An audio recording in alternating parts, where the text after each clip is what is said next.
1.5 tumbler சர்க்கரை, 2 ஏலக்காய் பொடி பண்ணி எடுத்துக்கலாம். சர்க்கரை பொடி பண்ணியாச்சு. எதுவும் ஊற்றாமல் நெய் எதுவும் ஊற்றாமல் வெறும் சட்டியில் தேங்காயை நல்லா வறுத்து எடுத்துக்கலாம்.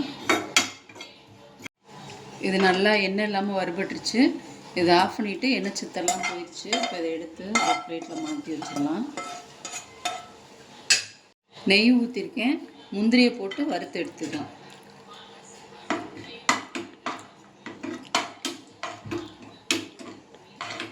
இப்போ முந்திரியை எடுத்துடலாம். நெய் ஊற்றிருக்கேன். 2 டம்ளர் ரவை எடுத்து வறுத்துக்கலாம். 2 டம்ளர் ரவை எடுத்துருக்கேன். இதை நல்லா வறுத்துக்கலாம் நெய்யில். ரவை வறுபட்டுருச்சு. இப்போ நம்ம கொஞ்சம் கொஞ்சமாக பாலை ஆட் பண்ணி கிளறிக்கலாம். ரொம்ப மொத்தமாக ஊற்றிடாதீங்க, கொஞ்சம் கொஞ்சமாக ஊற்றி கிளறுங்க. லட்டு பிடிக்கிறதுக்காக. நெய்யில் பிடிக்கல, நான் பாலில் பிடிக்க போகிறேன் லட்டை. வித்தியாசமான டேஸ்ட்டில் நல்லாயிருக்கும்.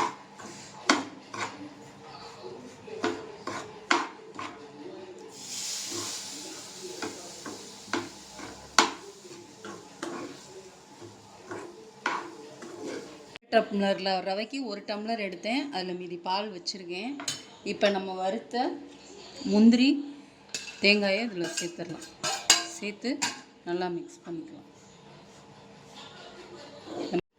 இந்த மாதிரி நல்லா உதிரி உதிரியாக இருக்கும். அப்புறம் சர்க்கரை சேர்த்து நம்ம ஒன்றா சேர்த்து லட்டு பிடிச்சிக்கலாம். சர்க்கரை கலந்துக்கலாம்.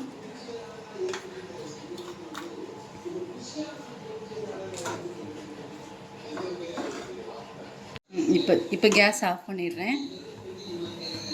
லைட்டாக சூடு ஆறினோன்னே நம்ம லட்டு பிடிச்சிக்கலாம்.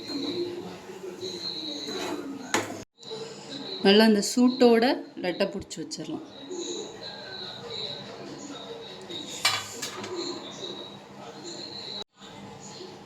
இந்த மாதிரி நல்லா பிடிச்சி வச்சிடலாம்.